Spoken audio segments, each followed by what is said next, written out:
Finally ನಾನು ಕಾರ್ತಿಕ್ ಅವ್ರ ಬಗ್ಗೆ ಕೇಳಿಲ್ಲ. ಕಾರ್ತಿಕ್ ಅವರು ವಿನ್ ಆಗ್ತಾರೆ ಅಂತ ನಿಮ್ಗೆ ಯಾವ ಹಂತದಲ್ಲಾದರೂ ಅನಿಸಿತ್ತಾ?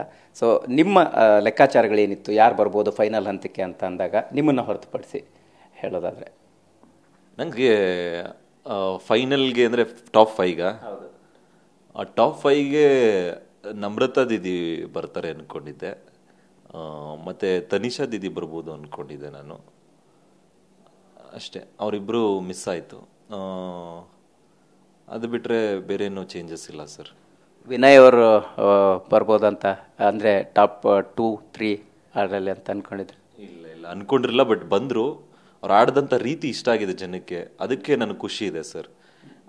ಅಲ್ಲಿ ಅನ್ಕೊಳ್ಳೋದು ಬೇರೆ, ಆಗೋದೇ ಬೇರೆ ಸರ್. ಅಲ್ಲಿ ನಾವೇನು ಅನ್ಕೊಂಡಿರಿ, ಅವರು ನನ್ನ ಬಗ್ಗೆ ಅನ್ಕೊಂಡಿದ್ರು, ಎಷ್ಟೋ ಜನ ಡಿಸರ್ವಿಂಗ್ ಅಲ್ಲ ಹಾಗೆ ಹೀಗೆ ಅಂತ ಏನೇನೋ ಅನ್ಕೊಂಡಿದ್ರು. ಮುಖ್ಯವಾಗಿ ಜನಗಳು ತೋರಿಸೋ ಪ್ರೀತಿ ಇಂಪಾರ್ಟೆಂಟ್ ಆಗುತ್ತೆ. ಆದರೆ ಯಾರು ಕೂಡ ಅವ್ರ ಮನಸ್ಸಿಂದ ಹೇಳಿದ್ದಾರೆ ಅಂತ ಏನು ಅನ್ಸಲ್ಲ ನನಗೆ ಯಾವುದೇ ಒಂದು ವಿಚಾರನ. ಯಾಕೆಂದರೆ ಸ್ಟ್ರಾಂಗ್ ಇದ್ದರೆ ಮಾತಾಡ್ತಾರೆ. ಈಗ ವಿನಯಣ್ಣನು ಕೆಲವೊಂದು ಕಡೆ ಚೆನ್ನಾಗಿ ಆಡಿದ್ದಾರೆ, ಚೆನ್ನಾಗಿ ಆಡ್ಕೊಂಡು ಬಂದಿದ್ದಾರೆ, ಅವ್ರು ಇದ್ಕೊಂಡು ಬಂದಿದ್ದಾರೆ.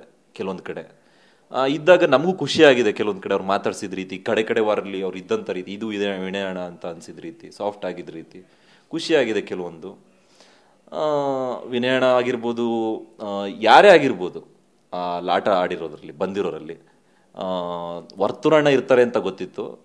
ಅದಂತೂ ಫಿಕ್ಸ್ ಆಗಿದೆ, ವರ್ತುರಣ್ಣ ಬರ್ತಾರೆ ಅಂತ. ಯಾಕೆಂದರೆ ಕಡೆಯಲ್ಲಿ ಅದ್ಭುತವಾಗಿ ಮಾತಾಡಿದ್ರು ಅವರು, ಕೆಲವು ಹೇಳ್ಬೇಕಾಗಿರೋ ವಾಕ್ಯಗಳು ಹೇಳಿದ್ರು. ಎಲ್ಲ ಡಿಸರ್ವಿಂಗ್ ಸರ್. ಕಾರ್ತಿಕಣ್ಣ ಗೆದ್ದಿದ್ದು ಭಾಳ ಖುಷಿ ಇದೆ. ನಮ್ಮ ಅಸಮರ್ಥರಲ್ಲಿ ಅವರು ಒಬ್ಬರು ಚೆನ್ನಾಗಿ ಆಡಿದ್ದಾರೆ. ಒಂದಷ್ಟು ವಾರಗಳು ತುಂಬ ಚೆನ್ನಾಗಿ ಅದ್ಭುತವಾಗಿ ಮನೆ ಒಳಗೆ ಆಟ ಆಡಿ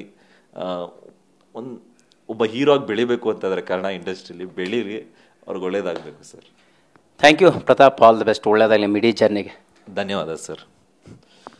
ಇದಿಷ್ಟು ಇಡೀ ಬಿಗ್ ಬಾಸ್ ಜರ್ನಿ ಬಗ್ಗೆ TV9 ಜೊತೆ ತಮ್ಮ ಎಲ್ಲ ಅನುಭವಗಳನ್ನು ಹಂಚ್ಕೊಂಡಿರ್ತಕ್ಕಂತಹ ಡ್ರೋನ್ ಪ್ರತಾಪ್ ಅವರ ಮಾತಾಗಿರ್ತಕ್ಕಂಥದ್ದು.